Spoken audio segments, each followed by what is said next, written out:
Very fortunate today to have with us Gail Romero, who is of MackenzieRomero.com. She is a CFRE certified fundraising executive. What that means is that she helps nonprofits. She helps nonprofits put a lot of dollars into the economy. If you want more information, go to Mackenzie-Romero.com. The website is up on the screen, and I'm sure you'll get a lot of answers. Okay, Gail, going back to the question.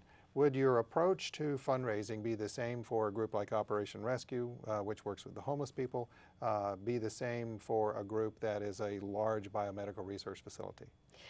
You know, Stan, there's great principles in regards to good fundraising, and it really comes down to a good case for support, the reason that you would want people to give, but it really comes down to building great relationships, because people don't give just to an idea, and they don't give to an organization. People give to people. They need to believe in the people that are working on the issues, and they need to feel philanthropically excited and engaged about it. Now, there's a book out called The 7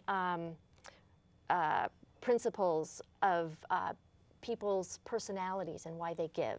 Mm-hmm. And so we know that people give for different reasons. Sometimes they give for the love of God and country. Sometimes they give because they're expected to give. It's part of their personal culture. Sometimes they give because they want to be part of that social circle, so they can be rubbing elbows with those same people. So there's a lot of good reasons.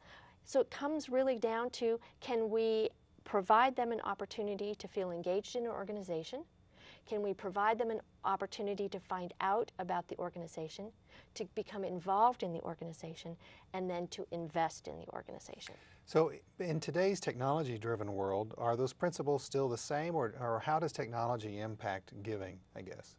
Well, the nice thing about technology is we can use Twitter, and we can use Facebook and LinkedIn to drive people to a website. Mm-hmm. But people only engage when they get to the website and they can find out about the organization and the leadership within that organization. Okay, let's go to Washington State, some facts just on Washington State, which seems to be pretty active in the nonprofit world. There's 79,000 nonprofits headquartered or otherwise active here, right? 79,000. That's a lot of organizations. That's 79,000 little businesses, right? 79,000 little businesses. Now, some of them can be just a little mom and pop. Mm-hmm. Someone who says, well, look, we have $100,000 and we want to do something with this and use a business approach to it. But then the other side of that is someone like Gates. Yeah, $60 billion, I think it is, but between his and the Buffett money? Correct. Wow. Okay. Now, this next number, what does this number mean? $98 billion. What does that mean? $98 billion was the number that is the core number of funding that's available from Washington State nonprofits. Just from Washington State, $98 billion? Just from Washington State. Wow. What's the biennial budget? I think nonprofits could handle the budget then for the state. But then again, they wouldn't be doing their own things. And then this last figure, you talked about it already, is $1 returns 9. I guess, so let me ask this. Let's go back to Operation Rescue, helping the homeless. I invested $1 in Operation Rescue. It says that it's likely to return $9 somehow to the economy. Help me understand how that works.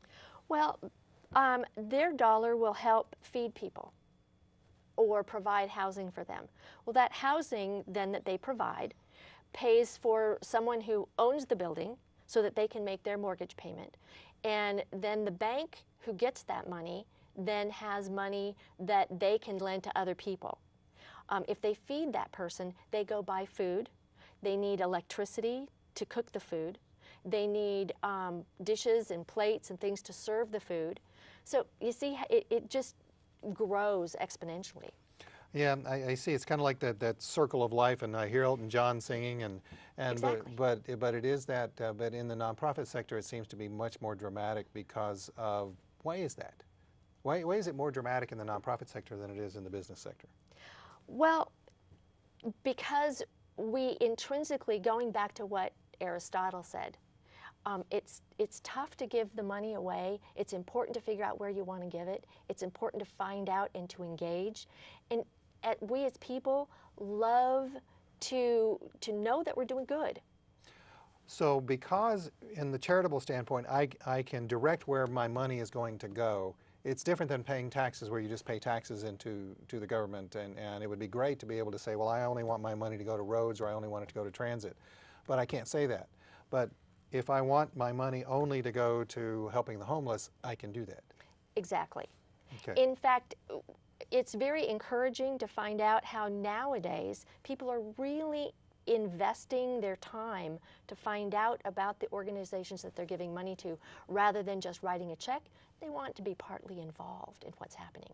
Oh, so they can do that on the internet.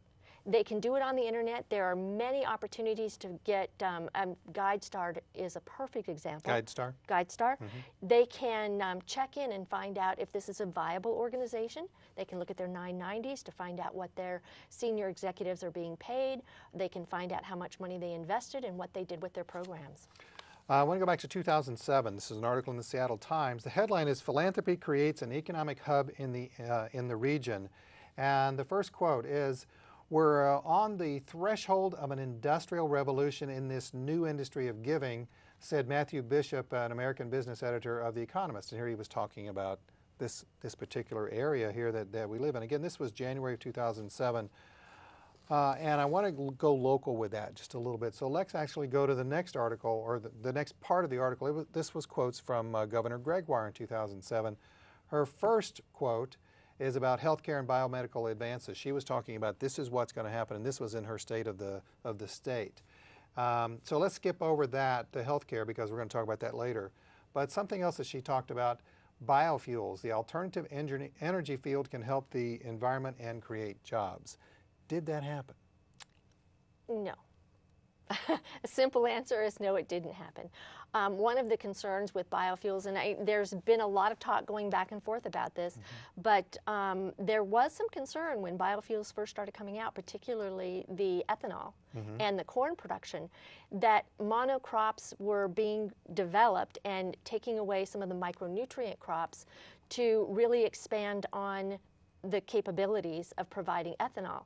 The problem is that corn leaches vital nutrients from the soil, and it makes it really difficult to grow other crops after that. Yeah, and it's of course it's really not for so much for this show, but we here in the United States are the only one that uses corn for that particular source. We are doing that from a political reason. So, but we won't go into that. But we will go back though to some of the other things that Governor Gregoire was talking about that has nonprofits right in the middle of it. We've touched on health, we touched on biofuels, now we're in agriculture. She says that new research can make Washington farms even more productive.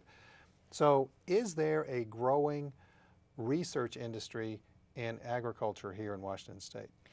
You know, there really is, and a lot of it is through Washington State University. It's an agricultural school, but also what we're finding is some of the global health organizations are looking at some of the seeds and the crops, because they're finding that there are actual products that are more nutritional, take less from the soil, take less pesticides, and impact environmentally less, and produce more food. So there a merger of the global health, which of course Seattle is huge in, and agriculture impacts the globe and grows our economy here. Correct. Okay, let's go to the next one from Governor Gregoire, and it was tourism. She wanted to quadruple the state's tourism promotion budget. Particularly, she was looking at the 2010 Winter Olympic Games in British Columbia. The economy kind of got in the way there, didn't it? You know, in 2008, things kind of fell off a little bit. And so I think it has impacted a lot of travel. And of course, we have a huge airline industry right here in our own state. And so it probably impacted that a little bit too. We know we saw some changes in people's donation patterns. And things fell off a little bit. Interestingly, if their income dropped 10% though, their donations tended to drop at the same level. So giving still happened. It just didn't happen in the same way, and the sectors changed. Education and healthcare became more important than necessarily giving to the arts. Okay, we're going to take another break.